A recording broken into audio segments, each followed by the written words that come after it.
Definitely. In fact, you know, what's become clear here, and I think Mkhwanazi said it right at the end, is that he believes that history is repeating itself. And he says this because he just outlined, just before we took this break now, he outlined a series of events that took place in 2011 when he was the acting national commissioner, and how he now describes there was pressure on him to not charge Richard Mdluli, who was in charge of crime intelligence at the time.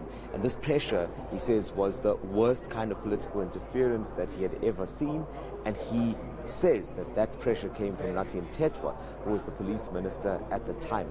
And he claims that this was a direct instruction to him to not pursue the Richard Mdluli case. Despite all of his efforts and running back and forth and trying to get the case re-enlisted with the courts, he eventually decided to walk away.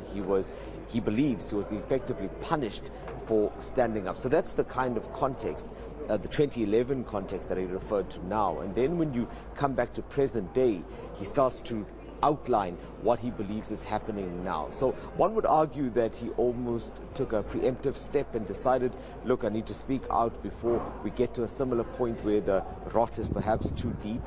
He made a few points here, Jenna. One of those was around how he received information of Senzo Mkhulu even directly speaking to the management of a police station on the north coast of KwaZulu-Natal, not even with the district commissioner.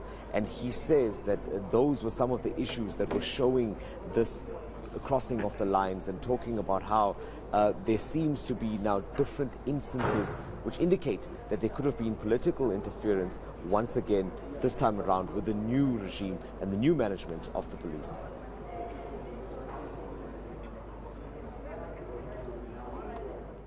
Trying to communicate to the minister via this Mogotsi, that there was this deployment at RPM that, as a provincial commissioner, I don't know about it. I was not consulted. I'm not controlling. The district commissioner doesn't control. They report straight to the head office. I wonder whose interest receiving.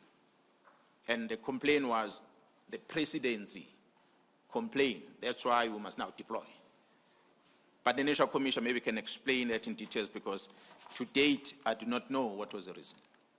And there was an intervention thereafter. I must say I was paraded by business people in that area complaining, why am I prioritizing RPM over them? And I told them straight, I don't know anything about RPM. They must get the minister to come there. Minister at the time, so the minister came, the national commissioner came. So we said, and there was a discussion that we need to reconfigure this. And